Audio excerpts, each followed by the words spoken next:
Welcome student, Subhash English school की digital classes में आप सभी का स्वागत है। आज हम क्लास 8 पार्ट 5 लौह पुरुष सरदार पटेल के बारे में जानेंगे। आइए सीखें। इसमें क्या क्या सीखेंगे? सरदार पटेल के चारित्र गुणों का परिचय, उनके अंदर क्या क्या गुण थे उसका हम ज्ञान करेंगे। एक वचन और बहुवचन का ज्ञान, एक वचन यानी एक, बहुवचन यानी बहुत सारे, इसका ज्ञान इस लेसन में हम करेंगे। विश्व के प्रमुख राष्ट्र निर्माता में बड़े सम्मान के साथ लिए जाने वाले नामों में सरदार पटेल का नाम अपना विशेष स्थान रखता है। भारत के निर्माण में बहुत सारे ऐसे नेता थे जिनका नाम बहुत सम्मान के साथ लिया जाता है, उनमें सरदार पटेल का नाम भी एक विशेष स्थान रखता है। सरदार वल्लभ भाई पटेल का व्यक्तित्व असाधारण प्रतिभा का धनी था। उनका जो व्यक्तित्व था वह असाधारण था, मतलब ऐसा व्यक्तित्व किसी के पास नहीं था।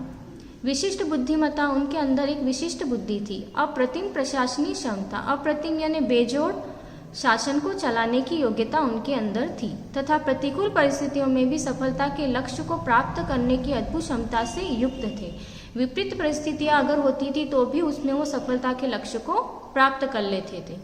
वे स्वभाव से अत्यधिक वीर, निर्भय, दृढ़ निश्चयी, परिश्रमी तथा लगनशील थे। निर्भय यानी बिना डरने वाला व्यक्ति, तो दृढ़ निश्चयी मतलब अपने निश्चय को पूर्ण करने में दृढ़ रहना। परिश्रमी तथा लगनशील व्यक्ति थे, इसी कारण उन्हें लौह पुरुष की संज्ञा दी गई थी। इन्हीं सभी गुणों के कारण उन्हें लौह पुरुष का नाम प्रदान किया गया था। सरदार वल्लभ भाई पटेल का जन्म 31 अक्टूबर 1875 को नाडियाड में गुजरात में हुआ था। उनके पिता का नाम जवेर भाई तथा माता का नाम लाड़बाई था। उन्होंने नाडियाड हाई स्कूल में 1897 में मैट्रिक की परीक्षा उत्तीर्ण की। मैट्रिक को पहले 10 को मैट्रिक कहा जाता, तो ये इस सन में उन्होंने मैट्रिक की परीक्षा प्राप्त की थी। सरदार पटेल के विशिष्ट मानवीय गुण बचपन से ही प्रकट होने लगे थे। उनके अंदर जो भी गुण थे वो बचपन में ही उनके गुण जो थे वो प्रकट होने लगे थे, मतलब दिखाई देने लगे थे। एक बार वे खेती के कार्य में सहयोग देने के लिए अपने पिताजी के साथ खेत पर गए। सभी बालक जो रहते अपने माता पिता का सहयोग करते हैं, उसी प्रकार सरदार वल्लभ भाई पटेल भी अपने पिताजी का सहयोग देने के लिए उनके साथ वो खेत पर जाते हैं। पिताजी का हल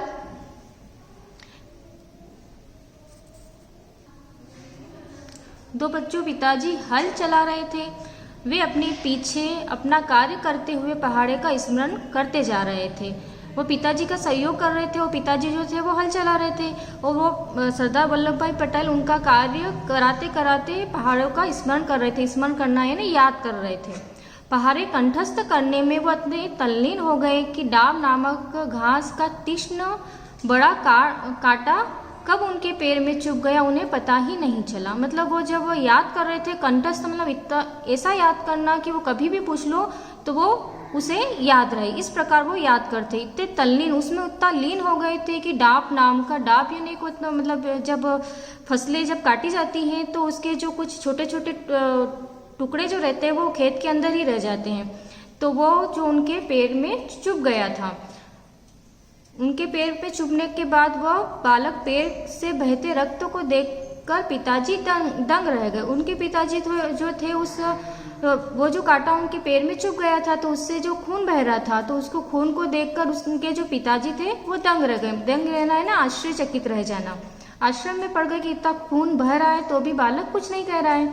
उन्होंने बालक की दृढ़ता को ही सहारते हुए पैर से कांटा निकाला। उन्होंने सरदार वल्लभ भाई पटेल की तारीफ की और कांटा उनके पैर से निकाल दिया।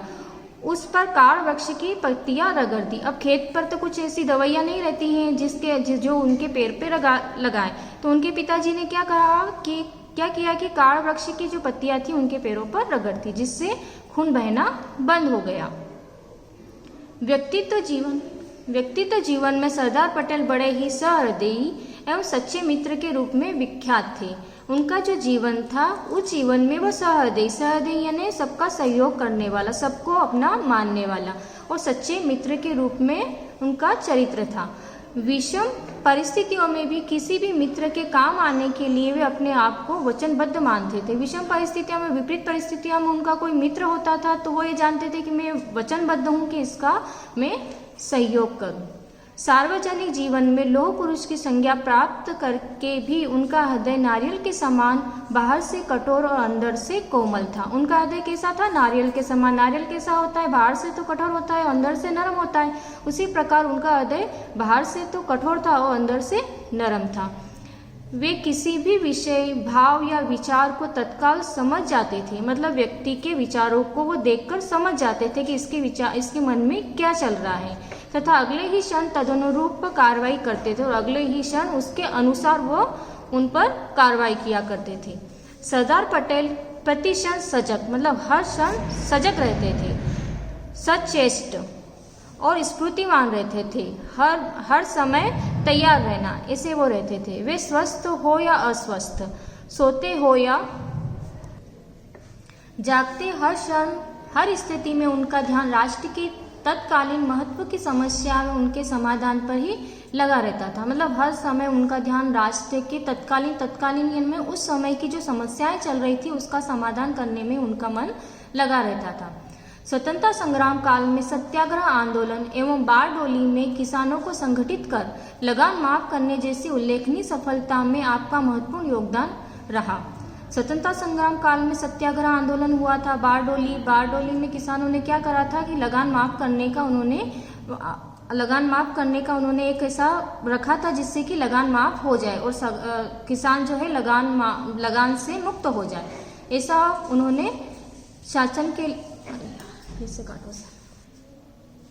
लगान माफ करने जैसी उल्लेखनीय सफलता में उनका योगदान रहा था।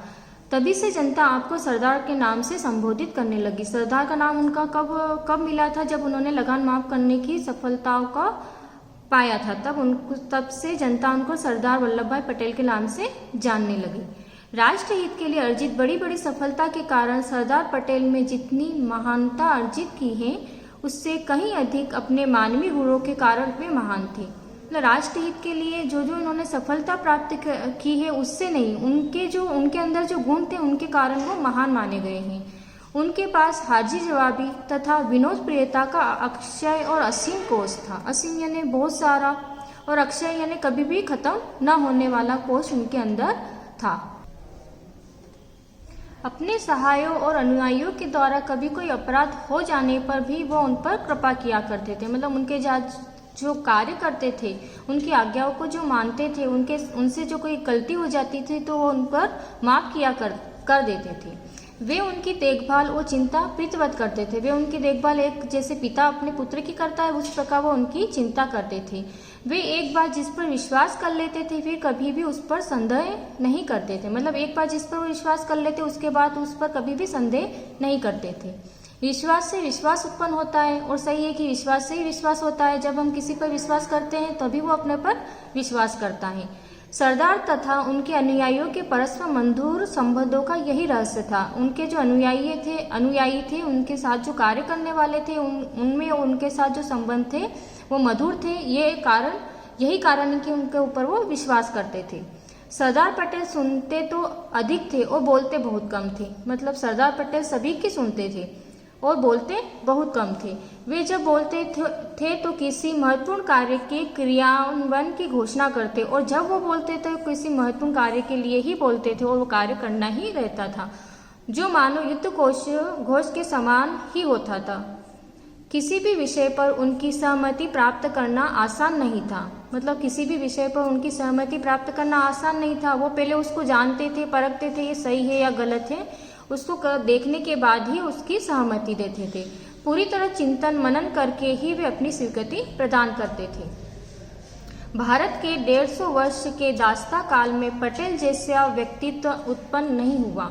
150 साल की गुलामी के काल में सरदार वल्लभ भाई जैसे व्यक्तित्व का व्यक्ति कोई भी नहीं हुआ है, जो मनुष्य की अंतर्निहित शक्ति को पहचानने में गलती न करते हुए कार्य करके तथा उसकी विस्तृत रूपरेखा एवं संभावनाओं को भाप सके। मतलब ऐसे व्यक्तित्व वाला कोई व्यक्ति पैदा नहीं हुआ है जो व्यक्ति के अंदर क्या चल रहा है उन भावनाओं को वो जान लेते थे और वो भाग जाते थे कि व्यक्ति सही है या गलत है।